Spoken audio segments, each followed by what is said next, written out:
House tour tayo. Ipapakita ko sa inyo ang accommodation namin dito sa Poland.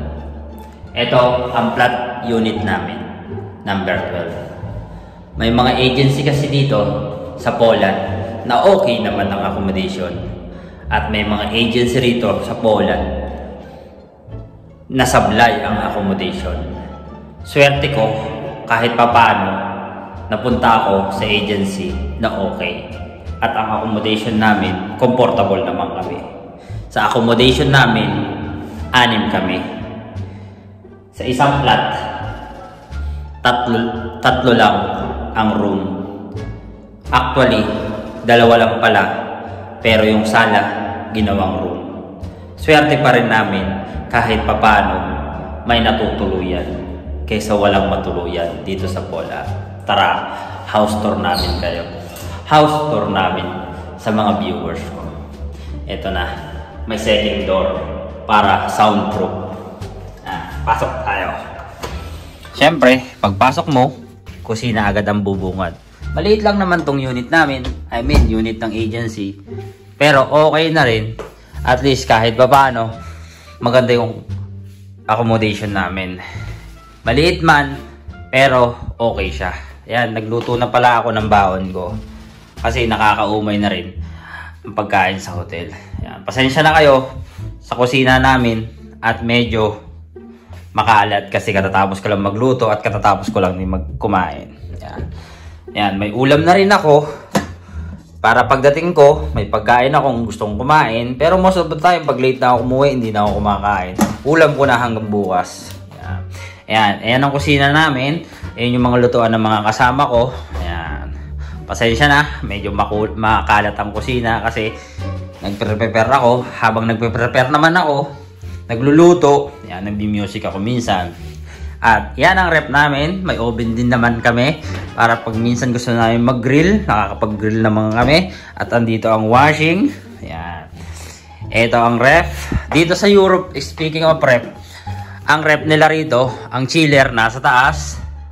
Yan ang chiller namin dito sa ref. At ang freezer dito sa Europe, nasa baba. Baliktad dito. Hindi ko lang alam sa ibang part ng Europe. Pero baliktad dito sa Poland. Ito ang CR namin. Ayan. So natin ilaw. Ayan. Dito kasi sa Europe, may ibang flat na nakahiwalay ang toilet. Nakahiwalay ang toilet, palikuran, at saka yung taihan. Magkahiwalay. Sa ibang part ng Europe naman, ay sa ibang part ng unit, yung iba kadalasan walang bidet. Swerte namin kahit papaano may bidet ang unit namin. Kaya kahit papaano swerte kami, hindi na kami nagtitisyo. Yung iba talaga as in walang bidet. Anyway, eto ang kwarto namin. Pagpasensyahan nyo na yung mga sinampay kasi dyan kami nagsasampay sa mga kasama ko sa unit dito sa flat. Kasi pag dito sa Poland, pag nag-i-snow, ang hirap magpatuyo ng gamit. Ito ang flat. Ito ang room namin ng kasama ko. Ayan, pasensyahan nyo na may mga nakasampay kasi dito nga sa Europe, gaya ng sabi ko, pag winter, ang hirap magpatuyo ng damit sa labas. Ayan ang kama niya at ito ang kama ko. Ayan. May mga nakasampay din naman ako. Ayan. At syempre, ang cabinet ko. Ayan. Huwag nyo nang yan yung cabinet ko. Diba? May sala rin kami. Dito kami tumatambay ng mga kaplat ko. At may balcony rin naman kami. Dito sa Europe, tinatawag nila balcony, hindi terrace. Ayan. Kasi mas nasanay ang mga tao rito tatawag sa labas. Ayan. Yan, diyan kami nagsasampay.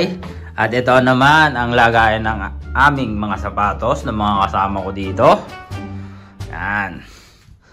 May mga kasama naman ako na pwedeng naglalagay ng sapatos sa room. Pero bahala na sila dun. Kwarto nila yon. At gaya nga ng sabi ko, magkahiwalay yung shower sa taihan. Ito, dito kami nag-shower kasi dito sa Europe, dito sa Poland, kadalasan ng bahay, magkahiwalay ang shower sa taihan ng tao. Ayan. Pag shower lang. Ayan. Diyan na rin kami nagtututbrush, whatever. O anong ginagawa dyan sa loob ng CR. At ito ang kwarto ng mga kasama ko. Pasensya na, sisilip lang ako sa kwarto nyo. Ayan. Yan ang mga kwarto ng mga kasama ko. Dalawa sila rito. Ayan. Pasensya na po. Sumilip lang ako sa kwarto nyo. Ayan. Kasi minsan mga kasama ko, minsan talagang pagod na rin sa trabaho, hindi na naharap magtiklop. At ito ang kwarto ng ladies. Makikipasok lang sa kwarto nyo. Sorry, sinama ko yung sa vlog ko. Ayan. Ito ang kwarto ng mga babae. Sorry, pumasok ko sa kwarto nyo. Sa kwarto ng mga kasama ko sa unit. Ayan. Para may house tour sila. Ayan. Dito sa Poland, kaya nga nang sabi ko, iba't iba ang unit or accommodation ng agency. May pangit na accommodation at may pangit na accommodation at may maganda ring accommodation. Kaya swerte namin, swerte ko sa mga kasama ko, kahit papaano, napunta kami sa magandang accommodation ng agency. Kaya hindi lahat ng agency masasama pagdating sa staff. May mga agency pa rin talaga na pinapahalagahan ang mga staff nila dahil ganun sila sa ibang staff nila.